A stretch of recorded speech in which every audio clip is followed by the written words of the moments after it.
কথাতেই আছে বাঙালি যেখানেই থাকুক না কেন আর যেখানেই যাক না কেন বাঙালিকে তাড়া করে বেড়ায় মাছ আর মিষ্টি, এই দুটো জিনিস। আমাদের ক্ষেত্রেও তাই হয়েছিল। বাজার হাটের দোকান ছাড়াও আমি চাইছিলাম একটু অন্য জায়গার মাছ টেস্ট করতে। তো সেই মতন আমার হাজব্যান্ড আমাকে নিয়ে যায় আমিনপুর লেকে মাছ কিনতে। তো সেইভাবেই আমরা দুজন বেরিয়ে পড়লাম আমিনপুর লেকের উদ্দেশ্যে। হায়দ্রাবাদের ওয়েদারটাই এরকম, সকালবেলায় থাকে খটখটে রোদ আর সূর্য নামার পর থেকে হালকা হাওয়া দিতে শুরু করে। রাত্রিটা বেশ মনোরম পরিবেশ থাকে।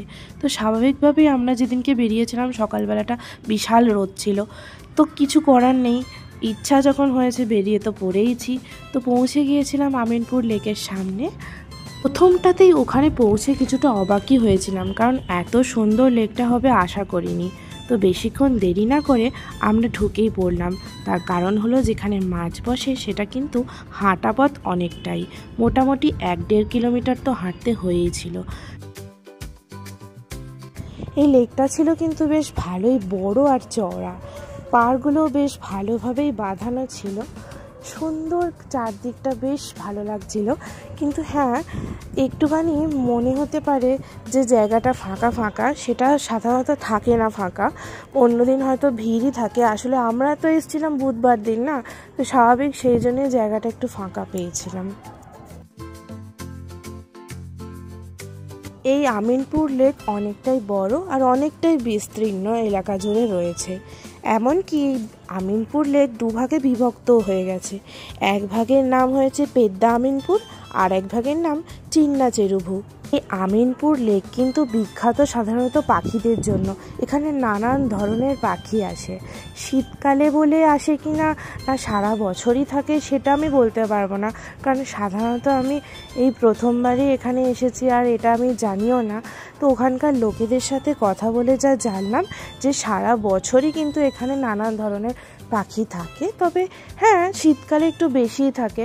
সে তো আমাদের ওখানেও আমরা ঝিলে দেখেছি যে নানান ধরনের পাখি অন্যান্য জায়গা থেকে আসছে, যেই পাখিগুলো আমরা কখনো নামও জানি না। নতুন ধরনের অনেক রকম পাখি থাকে। তো এখানেও কিন্তু নানান ধরনের কালারের পাখি দেখলাম, সাইজেও অনেক রকমের, ছোট বড় সব রকমেরই পাখি ছিল। তো দেখতে দেখতে যাচ্ছিলাম আর ছিল চারপাশটা এতটাই সুন্দর যে কি বলবো তোমাদেরকে। অনেক ধরনের গাছ ছিল আর ভর্তি ভর্তি যে গাছটা ছিল সেটা কি বলতো, নিম গাছ। অনেক নিম গাছ ছিল। মাঝে ভাবছিলাম যে নিম পাতা ভাজা হলেও মন্দ হয় না, কয়েকটা নিম গাছের পাতা তুলে নিয়ে যাই, কিন্তু তারপর ভাবলাম থাক, দরকার নেই, তেতো খাবো না, মাছ যখন নিয়ে যাচ্ছি মাছই আজকে রাখবো। তো যাই হোক, এগোতে থাকলাম। যখন বার্ষিক পাখি প্রতিযোগিতার জন্য পর্যবেক্ষকরা আসে তখন কিন্তু তারা এই আমিনপুর লেকেও আসে, কারণ এত ধরনের পাখি থাকে এই লেকে। আর এই সব কিছুই শোনা এখানকার লোকেদের মুখে।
অবশেষে হাঁটা পথ পেরিয়ে চলেই এলাম যেখানে মাছ বিক্রি হচ্ছে। প্রথমে ভেবেছিলাম অনেকটা হয়তো ভিড় হবে, না, একদমই ভিড় ছিল না। আমরা ছাড়া আর কয়েকটা লোক ছিল যারা মাছ কিনছিল। তো আমরা জিজ্ঞাসা করলাম যে এখানে কী কী ধরনের মাছ পাওয়া যায়।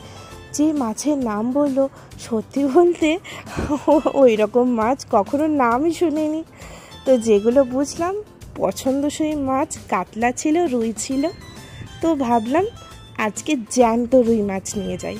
তো সেই রকমভাবেই ওজন করালাম। তো যাই হোক, বাকিগুলো দেখতে কি অসুবিধা, ভালোই লাগছিল বেশ দেখতে। তোমরাও দেখো দেখো কি সুন্দর আমিনপুর লেকে চাষ করা সেই জ্যান্ত মাছ, জালে ফেলা মাছ তুলে আনছে। সেগুলো যতটা পরিমাণে ওজন চাইছি ততটা পরিমাণে ওজন করে দিচ্ছে।